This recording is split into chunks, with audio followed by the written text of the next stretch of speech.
Doctor صاحب آپ نے ہمیں بتایا کہ مسلمانوں کے زیادہ تر اختلافات فروئی نوعیت کے ہیں.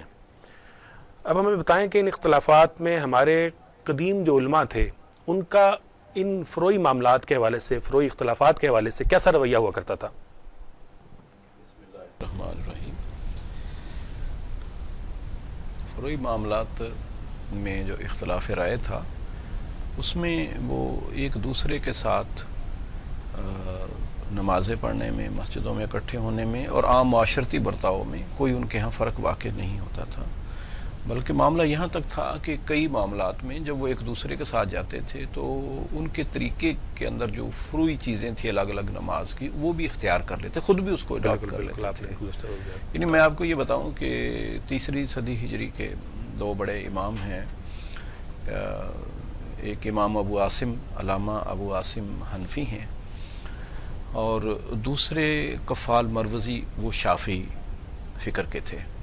تو امام ابو عاصم حنفی جو تھے ایک دن مغرب کی نماز کا وقت وہ اذان ہوئی، قریب سے مسجد سے گزر رہے تھے تو وہ شافعیوں کی مسجد کے اندر چلے گئے جہاں اذان ہو رہی تھی. جب امام کفال مروزی نے ان کو دیکھا تو نماز کا وقت ہوا تو ان کو آگے کر دیا اور اپنے جو مؤذن تھے ان کو کہا کہ آج آپ نے جو تکبیر پڑھنی ہے نا وہ حنفیوں کی طرح پڑھنی ہے.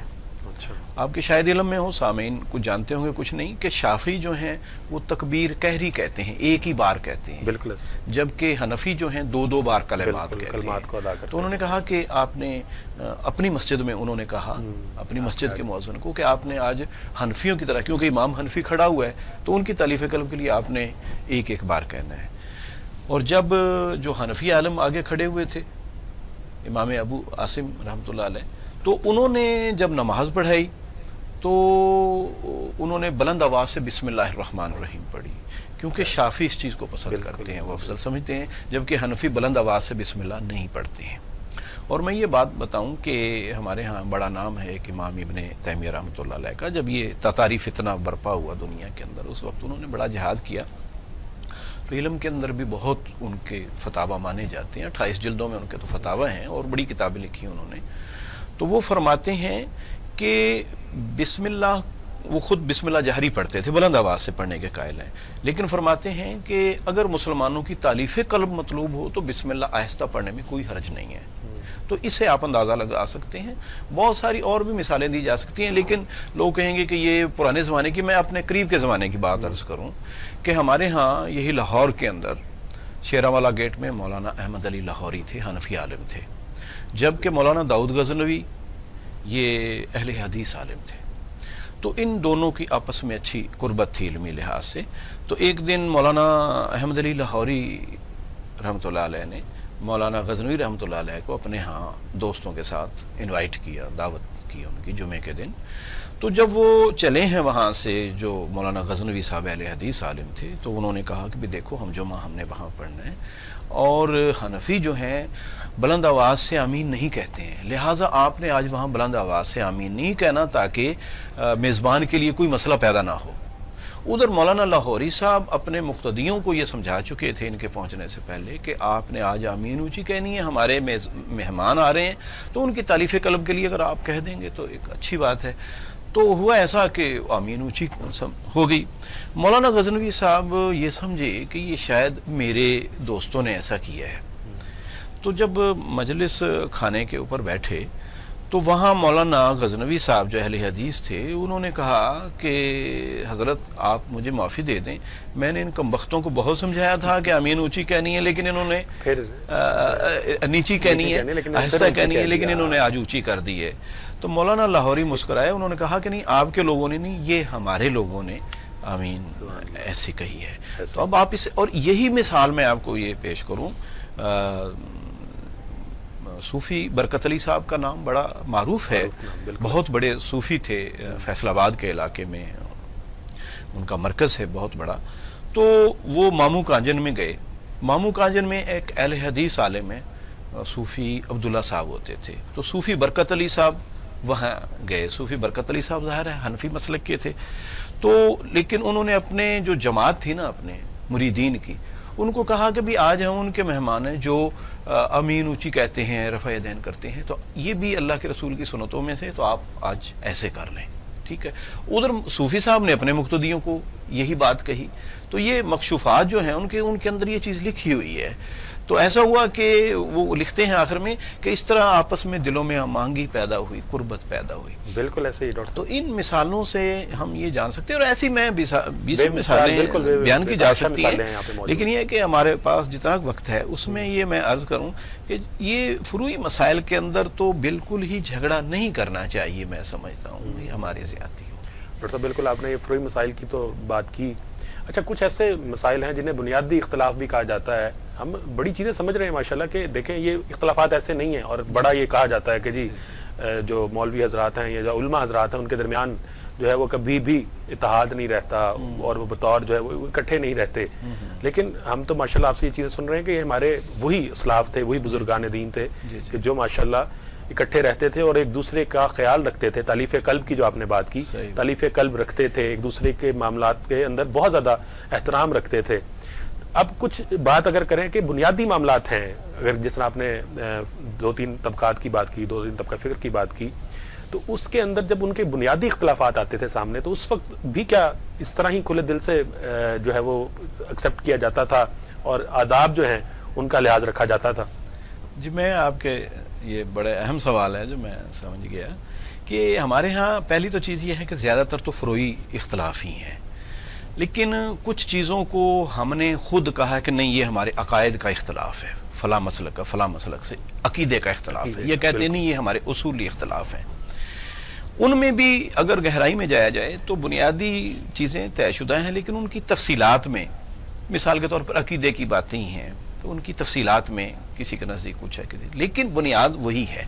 اچھا چلیں خیر، ان کی بات کو یہ مان بھی لیا جائے کہ ان کا عقیدے کا اختلاف ہے یا اصولی اختلاف ہے۔ مثال کے طور پر میں یہ کہوں گا کہ اہل تشیع اور اہل سنت میں کچھ بنیادی اختلاف بھی ہیں عقیدے کے، جیسے ان کے ہاں امامت کا تصور ہے، وہ اہل سنت کے ہاں امامت کا تصور نہیں ہے، لیکن اس کے باوجود دیکھنا یہ ہے کہ ہمیں اسوہ کیا ملتا ہے۔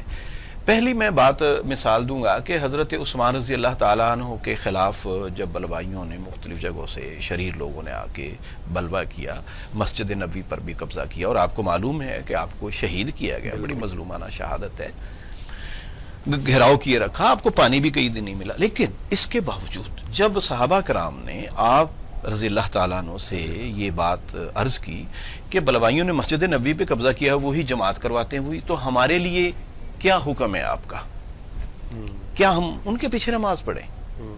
تو آپ رضی اللہ تعالیٰ عنہ نے، حضرت عثمان رضی اللہ تعالیٰ عنہ نے یہ بات فرمائی کہ جہاں تک نماز کا ہے یا خیر کے کاموں کا ہے تو آپ ان سے تعاون کریں، اور جب وہ کوئی ممنوع چیز یعنی جو اللہ کے ہاں منکرات میں سے اس کا حکم دے تو آپ نہ اس کے ساتھ شامل ہوں۔ اب اس میں آپ دیکھیں کہ وہ خلافت راشدہ جو ایک متفقہ چیز ہے اس کے اندر نقب لگا رہے ہیں، پھر مسجد نبوی کے اندر بے حرمتی کر رہے ہیں، خلیفہ کے انہوں نے گھیراؤ میں کیا ہوا ہے، سارے ان کے یہ شرعی لحاظ سے معاملات بہت غلط ہیں، یعنی کہ امت اسلامیہ کے بالکل بہت بڑے معاملات ہیں، اور مسجد نبوی کے اندر گستاخی کا ارتکاب ہے کہ وہاں انہوں نے ایک قبضہ کیا ہوا ہے، یعنی امیر المومنین کو وہاں آنے نہیں دے رہے، اور وہ خود یعنی مسلح کے اوپر قابض ہیں، تو اس سے بڑی کیا گستاخی ہو سکتی ہے؟ لیکن آپ نے فرمایا کہ ان کے پیچھے نماز پڑھو۔ پھر میں یہ عرض کروں کہ حضرت علی رضی اللہ تعالیٰ عنہ کا اسوہ بھی، جو حضرت علی رضی اللہ تعالیٰ عنہ سے محبت رکھتے ہیں، یقیناً سارے مسلمان ہی حضرت علی رضی اللہ تعالیٰ عنہ سے محبت رکھتے ہیں، لیکن خصوصاً جو ان کے نام لیوا زیادہ ہیں، تو ان کے لیے بھی میں ایک عرض کروں کہ ہمارے ہاں عموماً یہ ہے کہ جی وہ کافر ہے، ان کی نظر میں ہم کافر ہیں، ہمارے نزدیک وہ گمراہ ہیں، ان کے نزدیک ہم گمراہ ہیں، لیکن دیکھیے حضرت علی رضی اللہ تعالیٰ عنہ کے دور میں ایک فرقہ پیدا ہوا جس کو خارجی کہتے ہیں، خارج، ٹھیک ہے؟ تو خارج نام ہی امت اسلامیہ نے ان کو اس لیے دیا ہے کہ وہ امت کی مجموعی بھلائی سے نکل گئے، ٹھیک ہے؟ اور ان کی عقیدہ کیا تھا کہ حضرت علی اور حضرت عثمان یہ دونوں گمراہ ہو گئے، یہ کافر ہو گئے، یہ غلط ہیں، پہلے دو خلیفہ ٹھیک ہیں، یہ باقی دو غلط ہیں۔ پھر ان کا یہ تھا کہ جو مسلمان بھی گناہ کرتا ہے، گناہ کبیرہ کرتا ہے، تو وہ کافر ہو جاتا ہے، یعنی پوری امت اسلامیہ کا یہ نظریہ نہیں تھا، ان کا یہ نظریہ تھا کہ وہ کافر ہو جاتا ہے. اب اتنی بڑی بات، اور حضرت علی رضی اللہ تعالیٰ عنہ کے بارے میں انہوں نے بہت ساری اور بھی گستاخانہ باتیں کی. تو اب حضرت علی رضی اللہ تعالیٰ عنہ سے جب پوچھا گیا کہ ان کے بارے میں آپ کا کیا حکم ہے، فرمایا کہ پہلے وہ ہمارے بھائی تھے، اب وہ ہمارے باغی ہیں اور ان کے اوپر باغی کا حکم لگے گا. ٹھیک ہے، ہیں مسلمان، یہ نہیں کہا کہ وہ غیر مسلم ہو گئے ہیں. اچھا، دوسری بات یہ ہے کہ آپ نے ان کے لیے ایک سرکولر جاری کیا. اچھا، ہاں، ایک حکم نامہ جاری کیا کہ جب تک تم ہمارے خلاف تلوار نہیں اٹھاؤ گے اس وقت تک نہ ہم تمہارے بچوں کے وظیفے بند کریں گے، ٹھیک ہے، نہ ہم تمہیں مسجدوں میں آنے سے اپنی روکیں گے. ٹھیک ہے، اور ایک اور بات بھی کہی. تو بہرحال اب اس میں وظیفے دیکھیں، دو بڑی چیزیں ہیں. قرآن پاک میں جس کا مسلمان حکمران کو حکم ہے کہ اقیموا الصلاۃ وآتوا الزکوٰۃ، ٹھیک ہے، نمازوں سے ان کو آنے سے نہیں روکا. اس کا مطلب یہ ہے کہ ان کی نمازوں کو تسلیم کیا گیا کہ وہ رب کی بندگی ہماری مسجد میں کر سکتے ہیں. پھر ان کے لیے زکوٰۃ دوسری چیز ہے. وہ وظائف ظاہر ہے زکوٰۃ سے یا مال غنیمت سے جہاں سے بھی لگتے تھے ان کا حق تسلیم کیا گیا. تو اب اسی سے اندازہ لگا سکتے ہیں. اور امام کفار رحمۃ اللہ علیہ تو یہ کہتے ہیں کہ اس بات پہ امت کا اجماع ہے کہ اگرچہ خارج گمراہ تھے، ٹھیک ہے، لیکن وہ امت اسلامیہ کا حصہ ہیں، امت اسلامیہ کا حصہ ہیں. تو اسی طرح جو ہمارے اگر کوئی واقعی کوئی سمجھتا ہے کہ میرا فلاں مسلک سے بنیادی اور اصولی اختلاف ہے تو پھر اس کو یہ بھی تو مد نظر رکھنی چاہیے نا چیزیں کہ اتنے بڑے جو خلیفہ راشد کی جو پریکٹس ہوتی ہے وہ ایک ہماری علمی روایت کا حصہ ہے اور اس کو ہمیں اختیار کرنا چاہیے، اسے اپنانا چاہیے، اختیار کرنا چاہیے.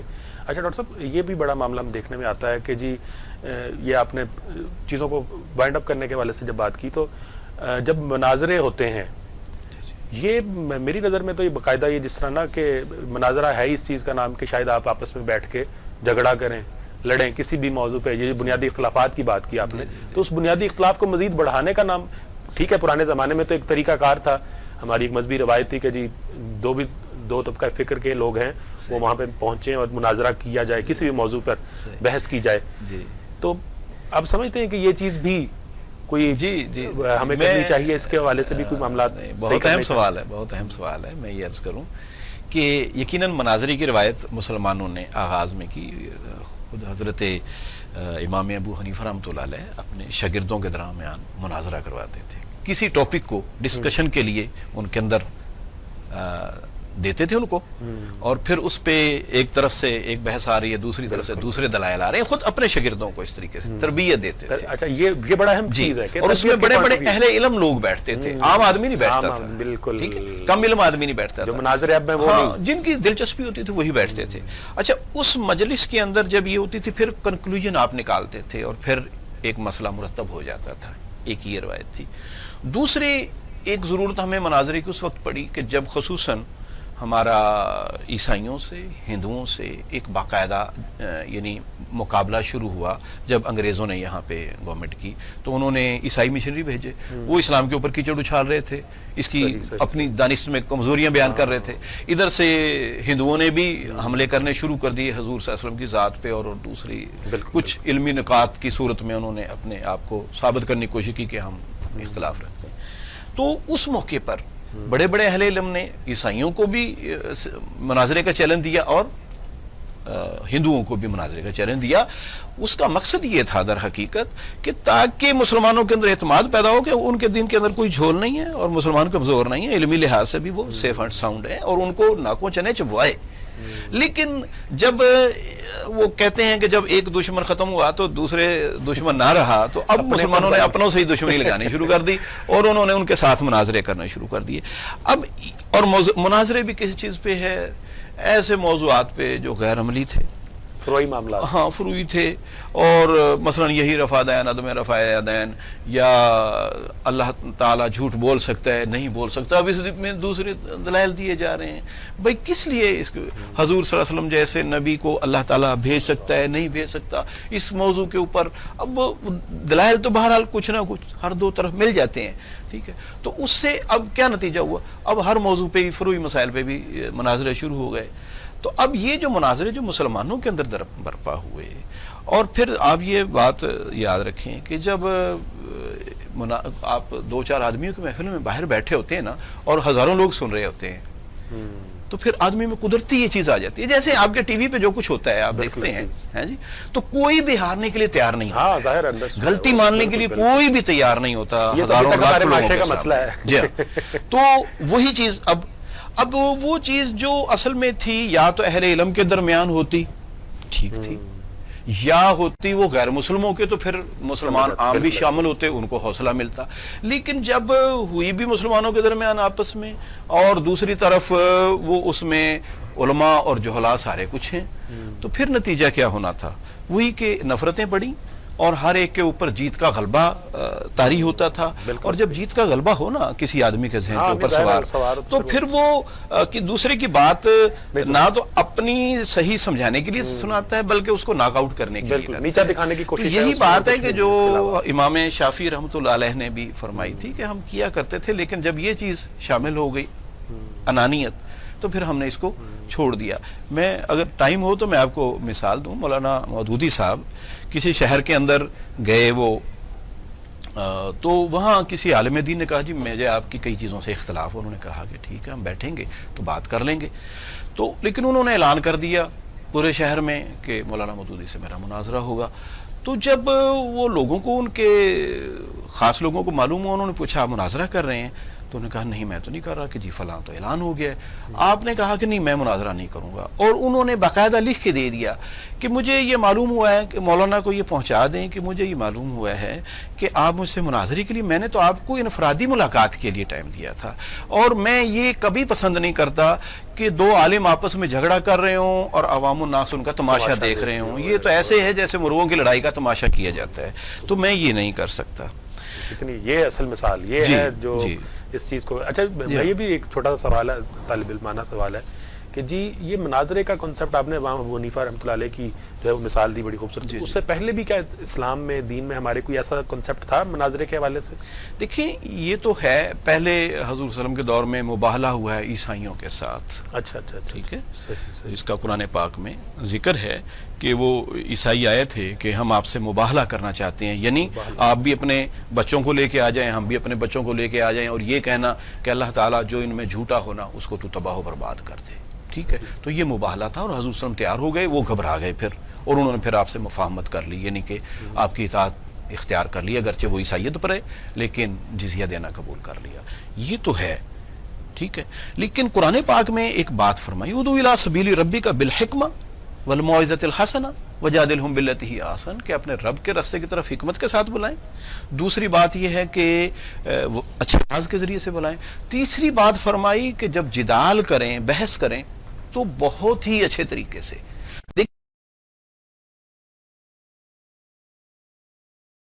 کیونکہ واعظ میں آدمی نے جو کچھ کرنا ہوتا ہے وہ کوشش کرتا ہی اچھا کرنے کی, لیکن جب بحث ہوتی ہے نا تو بحث میں عمومی طور پہ آدمی میں غصہ, اضطراب اور دوسرے کو نیچے دکھانے کی ایک سپرٹ پیدا ہو جاتی ہے. اس لیے اللہ تعالیٰ نے آخر میں ذکر کیا اس کا, اور پھر فرمایا کہ اگر بحث کرنی بھی پڑے تو بہت ہی اچھے آسن, یعنی سپرلیٹیو ڈگری ہے, یہ اس میں تفضیل ہے کہ سب سے بہترین طریقے سے بحث کریں. مراد کیا ہے کہ ورنہ بحث نہ ہی کریں, کیونکہ بحث سے پھر ناراضگیاں ہی بڑھتی ہیں اور کچھ نہیں ملتا ہے, کسی کی اصلاح نہیں ہوتی ہے. اصلاح کا جو معاملہ ہو کر, تو یہ مناظرے میں بھی یہی خرابی ہے. صحیح. بس آخری سوال تھا ڈاکٹر صاحب, بس لیکن ٹائم کم ہے, ہم یقیناً اس موضوع کو, میں آپ کی بات کو تھوڑا سا اگر کاٹتے ہوئے, اگر ٹائم تھوڑا ہے, میں ایک عرض کروں, ایک مناظرے کی ہی ایک مثال دوں کہ کس سطح تک مناظرے آ گئے تھے. ایک مناظرہ برپا ہوا تو یوں میز رکھی ہوئی تھی بیچ میں, ایک طرف ریفری کو بٹھایا ہوا تھا, سالس کو, اور دو علماء کرام آمنے سامنے بیٹھے ہوئے تھے. تو سامنے والے نے, ظاہر ہے کہ اگلے کو ناک آؤٹ کرنا تھا, تو اس نے سوال کیا کہ آپ میں اور خنزیر میں کیا فرق ہے. اب آپ دیکھیں, اب مسلمان کو اس طریقے سے کہنا ایک تو یہی غلط بات ہے, لیکن اس نے ناک آؤٹ کرنے کے لیے کہ یہ گھبرا جائے گا, کوئی جواب نہیں دے سکے گا, آپ میں اور خنزیر میں کیا فرق ہے. وہ بھی آگے بڑا تیار تھا, ہوشیار تھا, وہ حاضر جواب تھا. اس نے کہا بس اس کے اور میرے درمیان میز حائل ہے درمیان میں, بس. اس نے اس کے اوپر پلٹ دیا, لو جی مناظرہ جیت گئے, مناظرہ جیت گئے, شور ہو گیا, بس. بالکل. اب دیکھیں آپ اس سے کیا حاصل ہوا عوام کو, کچھ بھی نہیں. سوائے ایک دوسرے کے نفرت اور سوائے جیت کا جذبہ غالب ہو گیا تو کیا حاصل ہوا؟ تو اگر ایسے مناظرے ہیں تو وہ ہماری یکجہتی کو، ہماری محبتوں کو پارا پارا کرنے والے ہیں، اور نفرتیں پیدا ہوتی ہیں، اور عوام جن کا علم ہی نہیں ہے اس سطح کا، انہیں کیا پتا ہے کہ کون سی حدیث کس لیول کی ہے، کون سی عبارت کہی ہے لکھنے والے نے نہیں کہی ہے، اور کس کنٹیکسٹ میں کہی ہے. ٹھیک ہے، دوسرے نے تو اٹھا کے مار دی کہ دیکھو جی یہ تمہاری عبارت ہے، وہ عبارت بالعموم لگتی ہے بڑی گندی ہے، لیکن اس کا کنٹیکسٹ دیکھنا ہے نا کہ وہ کیوں کہنی پڑی ہے لکھنے والے کو. تو یہ چیزوں کی کاٹ چھانٹ کر کے، جیسے آپ سنتے ہیں نا کہ قرآن پاک میں ہے کہ وَلَا تَقْرَبُوا الصَّلَاةَ وَأَنْتُمْ سُكَارَىٰ، لا تقربوا الصلاۃ وانتم سکارا، نماز کے قریب بھی نہ جاؤ جب تم نشے میں ہو. پچھلے حصے کو نہ صرف یہ کہ جی نماز کے قریب نہ جاؤ یہ اختیار کر لینا. ایسے ہی اہل علم کی آپس میں عبارتیں کاٹ کے، ان کے ٹکڑے کر کے لوگوں نے اپنے مطلب کا جڑ دیا اور پھر ان کے اوپر سر تھوپ دیا کہ یہ جناب آپ یہ کہتے ہیں. بنیادی طور پہ شر پھیلایا. معاشرہ بھی اس سے ظاہر انتشار کا باعث بنا. جی ہاں جی ہاں.